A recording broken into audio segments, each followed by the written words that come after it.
الحمد لله نحمده ونستعينه ونستغفره ونؤمن به ونتوكل عليه ونعوذ بالله من شرور أنفسنا من يهده الله فلا مضل له ومن يضلله فلا هادي له ونشهد أن لا إله إلا الله وحده لا شريك له ونشهد أن سيدنا وسندنا وحبيبنا وحبيبك علينا وطبيبنا ومولانا محمدا عبده ورسوله أما بعد فأعوذ بالله من الشيطان الرجيم بسم الله الرحمن الرحيم فالذين آمنوا وعملوا الصالحات لهم مغفرة ورزق كريم وقال الله تعالى يا أيها الإنسان ما غرك بربك الكريم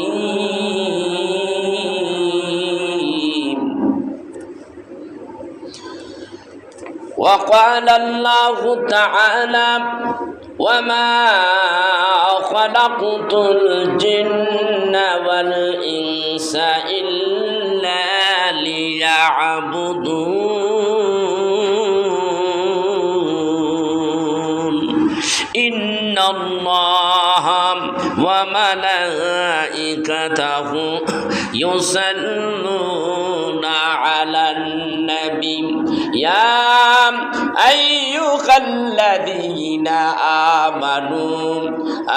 آمنوا صلوا عليه وسلموا تسليما اللهم صل على سيدنا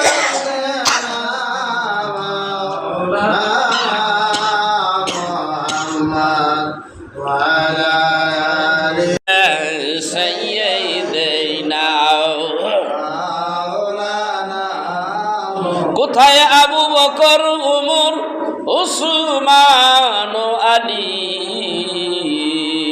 তোমাদেরই বিহনে আজকের ইসলাম মদিনার বুকে যায় গো চলি আল্লাহুম্মা সাল্লি সাইয়্যিদানা মাওলানা মুহাম্মদ ওয়া আলা আলি সাইয়্যিদিনা মাওলানা জিবরাইল আসিয়া বলেন ওগো নবীজি আর কাঁদবেন না আপনারই কান্না আল্লাহ তাআলা সইতে যে আর পারেন না আল্লাহুম্মা সাল্লি আলা সাইয়্যিদিনা মাওলানা মুহাম্মদ ওয়া আলি সাইয়্যিদিনা মাওলানা মুহাম্মদ আমার মনের বুঝাইলাম এত এই পাপীর মন তো বুঝেই না আমার মোহনের বুঝাইলাম এত এই পাপীর মন তো বুঝেই না নবী প্রেমে হইছে পাগল যেতে সোনার মদিনা আল্লাহুম্মা সাল্লি আলা সাইয়্যিদিনা মাওলানা ওয়া আলা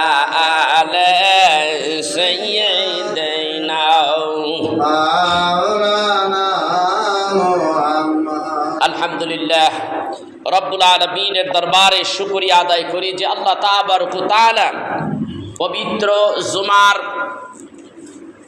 দিন আমাদেরকে মসজিদে আসার সুযোগ করে দিয়েছেন। সেই জন্য আল্লাহর দরবারে শুকরিয়া আদায় করি আলহামদুলিল্লাহ। আল্লাহ পাক মেহেরবান দয়াবান, যাদেরকে আল্লাহ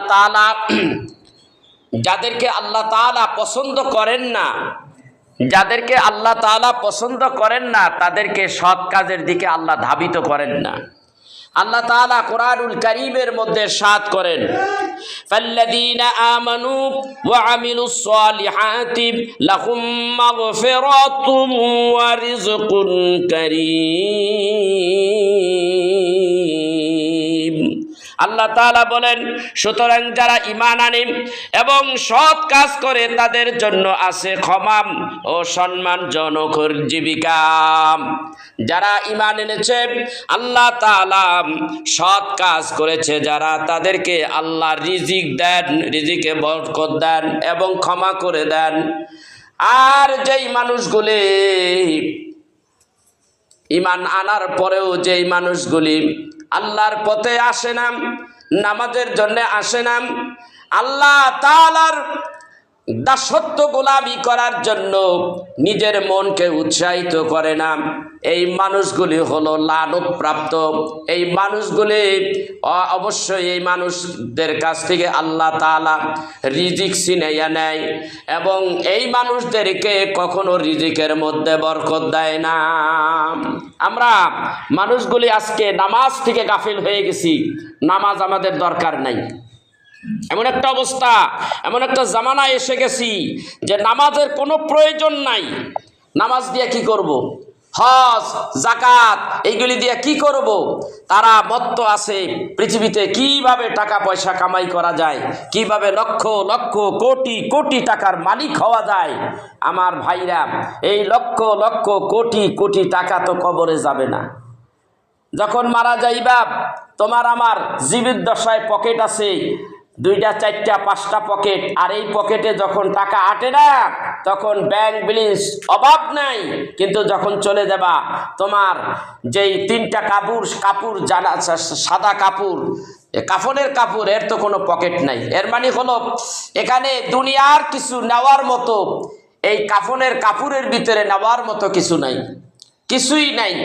আজকে কিছু কথা বলতে চাইছিলাম পবিত্র, সামনেই কিন্তু পবিত্র হজের মৌসুম এবং জিয়ারাত সম্পর্কে, কিন্তু মানুষ এতই গাফেল হয়ে গেছে যে এই গাফেল থেকে মানুষ আর ফিরতে চায় না, এই গাফেলের মধ্যেই সে লুকাইয়া থাকতে চায়।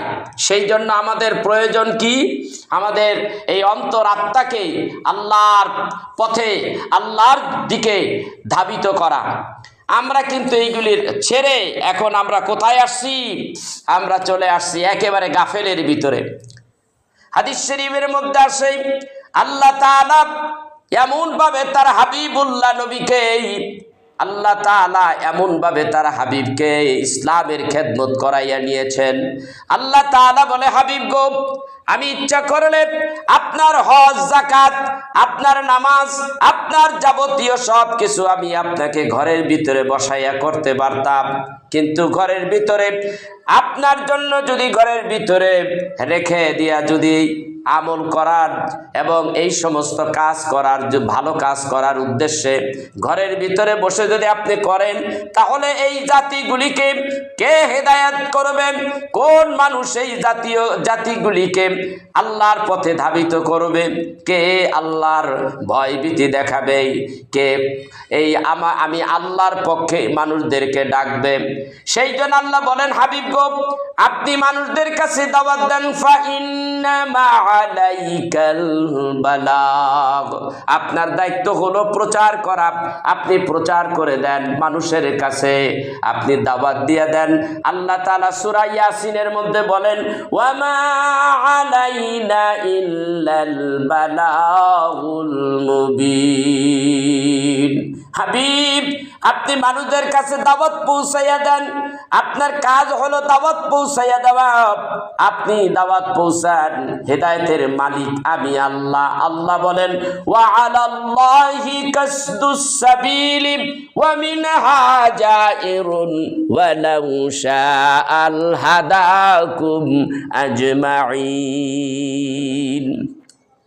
হেদায়েতের মালিক হইলাম আমি আল্লাহ, আর আপনার কাজ হইল শুধু প্রচার করা। আল্লাহ তাআলা আরেক জায়গায় বলেন আলাম নাজআল লাহু আইনাইন ওয়া লিসানাহু ওয়া শাফাতাইন ওয়া হাদাইনাহুন নাজদাইন। ও মানুষ সকল দেখো তাকাইয়া, আমি কি তোমাকে দেখার জন্য কি দুইটি চক্ষু দেই নাই, এবং কথা বলার জন্য কি দুইটি ঠোঁট দেই নাই? এত সুন্দর দুইটি ঠোঁট দিয়েছি। আল্লাহ বলেন যে আলাম নাজআল লাহু আইনাইন, দেখার জন্য আমি তোমাকে দুইটি চোখ দিয়েছি। একটা দিলেই তো পারতেন, একটা দিয়া তো দেখা যায়। এই অবস্থায় যদি একটা চক্ষু যদি আমাদের কপালে সেট করে দেওয়া হতো, তাহলে মানুষটাকে দেখতে অসৌন্দর্য মনে হইতো, অসৌন্দর্য দেখা যাইতো।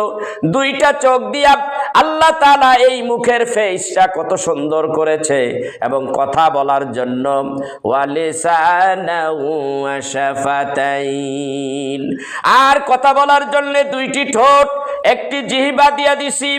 একটা ঠোঁট যদি দিতাম, কথা বলার স্পষ্টতা থাকতো না। আমি আল্লাহ তাআলা দুইটা ঠোঁট দিয়া দিয়েছি। দুইটা ঠোঁট দিয়া বান্দা আমার জিকির করবে, লা ইলাহা ইল্লাল্লাহ, আল্লাহ আল্লাহ বলে আমার জিকির করবে। কেননা জিকিরও তো আমি আল্লাহর হুকুম। আল্লাহ বলেন ইয়া আইয়ুহাল্লাযীনা আমানু যকুরুল্লাহা যিকরান কাসীরান ওয়া সাব্বিহুহু বুকরাতাও ওয়া আসীলা। হে বিশ্বাসী ইমানদার বান্দারা, তোমরা আমি আল্লাহর জিকির করো সকাল সন্ধ্যা। সুফিয়ায়ে কেরাম পীর মাশায়েখগণ সকাল সন্ধ্যাকে মেনিন করেছেন। সকাল বাদে ফজর বাদে মাগরিব কিছু সময় আমি আল্লাহর জিকির করো। আবার আল্লাহ তাআলা আরেক জায়গায় বলেন আল্লাযীনা ইয়াযকুরুনাল্লাহা কিয়ামাও ওয়া কুউদাও ওয়া আলা যুনুবিহিম ওয়া ইয়াতাফাক্কারুনা ফি খালকিস সামাওয়াতি ওয়াল আরদ। আল্লাহ বলেন বান্দা, তুমি যখন দাঁড়াইয়া থাকো, কিয়ামাও দাঁড়াও, দাঁড়াইয়া যখন চলাফেরা করো, তখন তোমার নিঃশ্বাস বন্ধ থাকে না, নিঃশ্বাসের ভিতরে আমি আল্লাহর জিকির করতে থাকো। ওয়া কুউদাও, যখন তুমি বসে থাকো, নিঃশ্বাস বন্ধ থাকে না, তার মধ্যে আমি আল্লাহর জিকির করতে থাকো। ওয়া আলা যুনুবিহিম, তুমি যখন শুয়ে থাকো, যেই অবস্থায় তুমি শুয়ে থাকো, প্রত্যেকটা অবস্থায় তো তোমার নিঃশ্বাস আসা যাওয়া করে, এই নিঃশ্বাসের মধ্যে আমি আল্লাহর জিকির করতে থাকো। তাহলে আল্লাহ বলেন বান্দা, জিহ্বা দিয়েছি আমি আল্লাহর জিকির করার জন্যে। ভাইরা আমার, শুধু তাই নাই, আল্লাহ তাআলা বলেন হে বান্দারা, এরপরে হেদায়েতের জন্য আমি রাস্তা দিলাম দুইটা। মানুষ কিভাবে চলবে তার জন্য রাস্তা দিলাম দুইটা। ওয়া হাদাইনাহুন নাজদাইন, এমন রাস্তা দিলাম, একটা ডান রাস্তা একটা বাম রাস্তা দিয়ে দিলাম, একটা ডান রাস্তা দিয়ে দিলাম। যে মানুষটা ডান রাস্তাকে যে মানুষ ধরবে, যে মানুষ ডান রাস্তার উপরে প্রতিষ্ঠিত হবে, এই ডান রাস্তার কাজ হলো মানুষটাকে আল্লাহর জান্নাতে পৌঁছাইয়া দেওয়া। আর আরেকটা রাস্তা হলো জাহান্নামের রাস্তা, বাম রাস্তা। এই বাম রাস্তার উপরে যে দায়েম থাকবে, কিয়ামতের দিন এই মানুষটাকে জাহান্নামে নিয়ে যাবে। ডান রাস্তার কাজ হলো তাকে জাহান্নামের দিকে নিয়ে যাওয়া। সেই জন্য আমরা আল্লাহর কাছে বেশি বেশি রুকু সিজদার মধ্যে বলবো আলহামদুলিল্লাহি রাব্বিল আলামিন। যাবতীয় সমস্ত প্রশংসা আল্লাহর জন্যে, যাবতীয় প্রশংসা আল্লাহর জন্যে, শুধুমাত্র একমাত্র আল্লাহর জন্য। আর রহমানির রহিম, আর আল্লাহ হলো পরম করুণাময়, আল্লাহ হলেন দয়াময়। আল্লাহ মালিক ইয়াউমিদ্দিন, যিনি হলেন এই তামাম দুনিয়ার এই দিবসের মালিক, এই দিবসের মালিক। ইয়্যাকা না'বুদু ওয়া ইয়্যাকা নাস্তাঈন। বান্দা তুমি আমার ইবাদত করবার, আমার কাছে সাহায্য চাইবা, আমি সাহায্য দিয়ে দেব। বলবে বান্দা ইয়্যাকা না'বুদু, আমার কাছে সাহায্য, আল্লাহ তোমার কাছে সাহায্য চাই, তুমি তো সাহায্য দেবা, তোমার ইবাদত করি আর তোমার কাছেই সাহায্য চাই। এরপর আল্লাহর কাছে বলবা ইহদিনাস সিরাতাল মুস্তাকিম, আল্লাহ তাআলা আমাকে একটা সঠিক রাস্তা দাও, হিদায়াতের রাস্তা দাও, সরল সঠিক একটা রাস্তা দাও। আল্লাহর কাছে যখন দাবি করবে, আল্লাহর কাছে রুকু সেজদার মাধ্যমে এইভাবে যখন আল্লাহর কাছে তুমি দাবি করবা, আল্লাহর কাছে প্রার্থনা করবা, আল্লাহর কাছে দুইটা হাত তুলিয়া যখন আল্লাহকে বলবা আল্লাহ সঠিক সরল পথ দিয়ে দাও, আল্লাহ তাআলা তোমাকে আমাকে সঠিক পথ দান করে দেবে। সেই জন্য ভাইয়েরা, আজকে আমরা রাস্তা হারিয়ে ফেলেছি, হাবুডুবু খাচ্ছি অন্ধকারের মধ্যেই। আল্লাহ বলেন ও জাতি, পৃথিবীতে যত জায়গায় গেলা সুখ নাই, শান্তি নাই, কোনো জায়গায় আরাম নাই, সুখ নাই, শান্তি নাই, শুধু মিথ্যা আর মিথ্যা, মানুষদেরকে ধোঁকা দেওয়া, এই ধরনের কাজই এখন বেশি বেশি চলতেছে। ধোঁকা দিও না, মানুষদেরকে ঠকাইও না, মানুষদের সঙ্গে খারাপ আচরণ করো না, মানুষদের সঙ্গে তুমি কি করবা না, খারাপ আচরণ করবা না। তুমি যদি ভালো হও, তুমি যদি ভালো হইতে চাও, শান্তি যদি পেতে চাও, তাহলে অন্ধকারের পথ থেকে তুমি আলোর পথের দিকে চলে আসো। আলো তোমাকে আনবে, আল্লাহর কোরআন তোমাকে আলো দান করবে। আল্লাহ বলেন কদ জাআকুম মিনাল্লাহি নূরুন ওয়া কিতাবুম মুবিন। আল্লাহ বলেন এই তো তোমাদের কাছে এসে গেছে নূর, আলো এসেছে, আর হলো কিতাব অর্থাৎ কোরআনুল কারীম। নূর দিলাম আর কোরআন দিলাম। কোরআনুল কারীমকে যদি তুমি ধরে রাখতে পারো, আঁকড়িয়ে ধরতে পারো, তাহলে এই কোরআন তোমাকে এই অন্ধকারের ভিতর থেকে আলোর দিকে নিয়ে আসবে, আর এই কোরআন তোমাকে হেদায়েতের দিকে নিয়ে আসবে। আল্লাহ বলেন এই কোরআন যখন তোমাকে হেদায়েতের দিকে নিয়ে আসবে, মরার পরে দুনিয়া ও আখিরাতে তোমার কোনো ভয় থাকবে না। আল্লাহ বলেন ফামান তাবিআ হুদায়া ফালা খাউফুন আলাইহিম ওয়ালা হুম ইয়াহজানুন। আমার এই ওহীর জ্ঞানকে যারা আঁকড়িয়ে ধরবে, এটাই হবে হেদায়াত। আর এই হেদায়েত প্রাপ্ত যারা হবে, তাদের কোনো ভয় নাই। লা খাউফুন আলাইহিম ওয়ালা হুম ইয়াহজানুন, তাদের কোনো ভয় নাই, তাদের কোনো চিন্তাও নাই। ভাইরা আমার, আমি বলতে চাইছিলাম, মানুষ এখন আল্লাহ রাসূল ভুলিয়া গেছে, মানুষ এখন মসজিদ মুখে আসতে চায় না। মানুষগুলি শুধু দুনিয়ার পিছে দৌড়ায়, কোথায় টাকা পয়সা ধন সম্পদ রয়েছে এইগুলির দিকে মানুষগুলি এখন দৌড়ায়। আল্লাহ বলেন বান্দা, রিজিক দেওয়ার মালিক, ধন দেওয়ার মালিক, ইজ্জত দেওয়ার মালিক একমাত্র আমি আল্লাহ। একমাত্র কে? আমি আল্লাহ। আল্লাহ তাআলা ইজ্জত দেবে, ইজ্জত দেওয়ার মালিক আল্লাহ। আল্লাহ ইজ্জত দেবে তখনই আপনি যখন আল্লাহর কাজে যখন মনোনিবেশ হবেন, আল্লাহর কাজের ভিতরে যখন আপনি ঢুকে যাবেন, আল্লাহ তাবারক ওয়া তাআলা আপনাকে ইজ্জত সম্মান দিয়ে আল্লাহর বন্ধু বানাইয়া নেবে। কিন্তু মানুষগুলি দুনিয়ার কাজে এত মত্ত, দুনিয়ার কাজের ভিতরে মানুষ এই বিবেক দিয়া, এই অন্তরাত্মা দিয়া এমনভাবে খাটাখাটনি করতেছে যে কিভাবে 10,000 টাকা হয়েছে 20,000 বানান যায়, কিভাবে 1 লাখ হয়েছে 2 লাখ বানান যায়। টাকার পিছে, ধন সম্পদের পিছে দৌড়াইতে দৌড়াইতে মানুষ আল্লাহ রাসূল ভুলিয়া যায়। বলতেছিলাম, যদি সুখ পেতে যাও, শান্তি যদি পেতে চাও, তাহলে রাসূলের কাছে আসো। রাসূলের কাছে যখন আসবা, তোমার সুখ এসে যাবে। আল্লাহ বলেন দুনিয়ায় কোথাও সুখ নাই, একমাত্র রাসূলের কাছে আসো, রাসূলের কাছেই সুখ আছে। কেমন ভাবে সুখ আছে? আল্লাহ তাআলা বলেন লাকাদ কানা লাকুম ফি রাসূলিল্লাহি উসওয়াতুন হাসানাহ। আল্লাহ বলেন আমার রাসূলের চরিত্র হলো তোমাদের জন্য উত্তম আদর্শ। রাসূলের চরিত্রকে যখন তুমি যখন ফলো করবে, রাসূলের চরিত্রটাকে যখন তুমি যখন তোমার জিন্দেগির মধ্যে রাসূলের চরিত্র দিয়া জিন্দেগিটাকে তুমি রাঙ্গাইবা, আল্লাহ রাব্বুল আলামিন বলে ওই মানুষটাই হলো সবচাইতে উত্তম ব্যক্তি, ওই মানুষটাই হলো সবচাইতে ভালো, ওই মানুষটাই হলো সবচাইতে বেহেতের।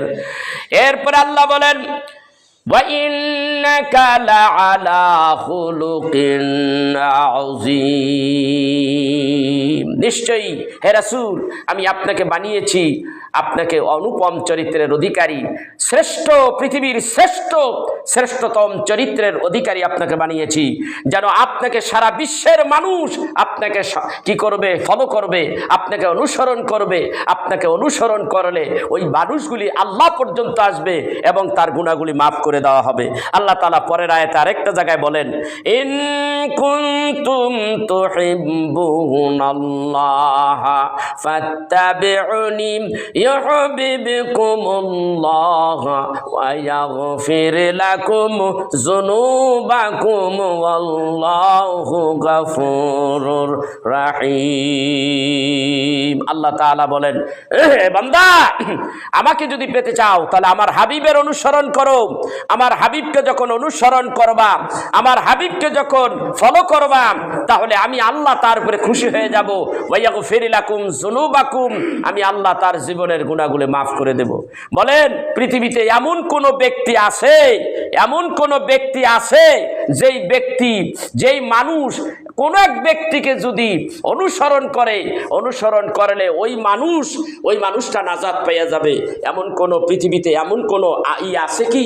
এমন কোনো আছে, এমন কোনো নাজরানা আছে, এমন কোনো ব্যক্তি আছে যারা অনুসরণ করেন আল্লাহ রসুল একেবারে পরিপূর্ণভাবে পাওয়া যাবে না।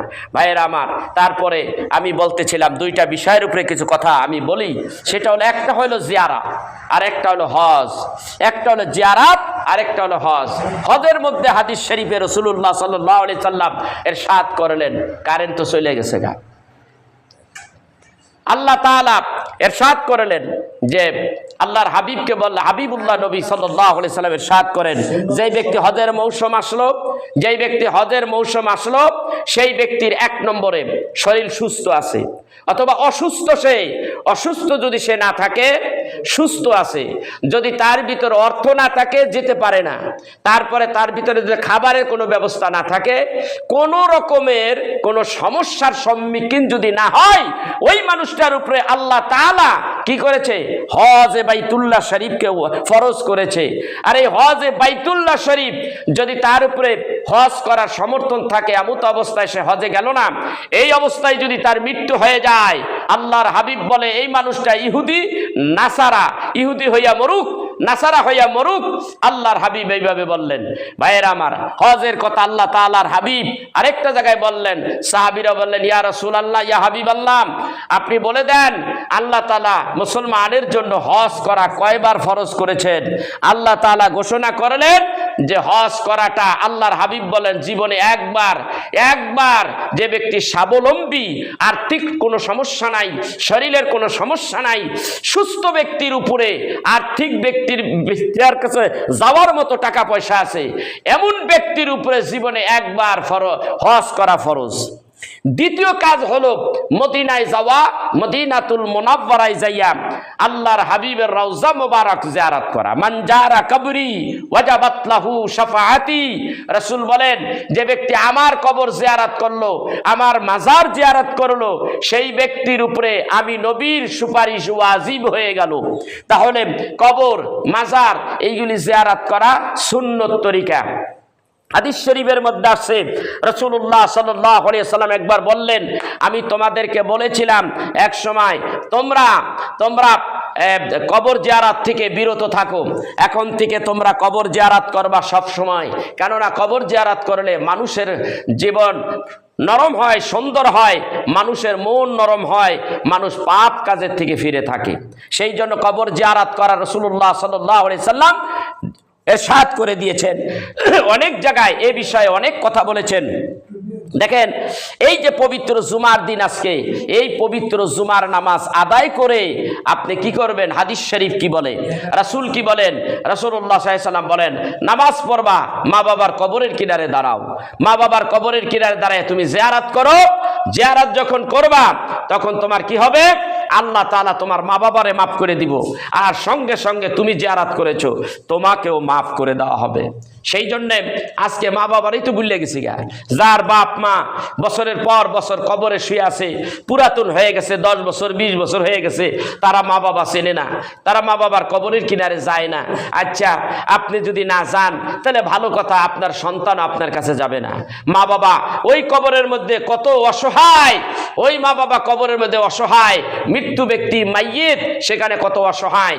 বুখারী শরীফের মধ্যে আসছে, আত্মীয় স্বজন যখন মা বাবার কবর কিনার দিয়ে হাঁটতে থাকে, মা বাবা তখন ওই কবরের ভিতর থেকে কবরের আহাল যারা রয়েছে তারা বলতে থাকে, একটু দাঁড়াও হে পথিক, দাঁড়িয়ে আমার উপরে সূরা ফাতিহা পড়ো, সূরা ইখলাস শরীফ পড়ো, একটু তেলাওয়াত করো, একটু দোয়া করে যাও, কারণ আমার কাছে এখন পৃথিবীর মধ্যে থেকে কোনো রকমের কোনো কিছু আশার সিলসিলা নাই, একমাত্র দোয়া ছাড়া।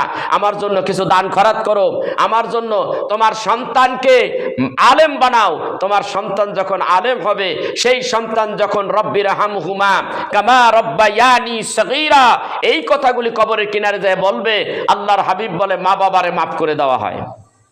যেই সন্তান মা বাবার জন্য দোয়া করে না, দেখেন মা বাবার জন্য দোয়া করে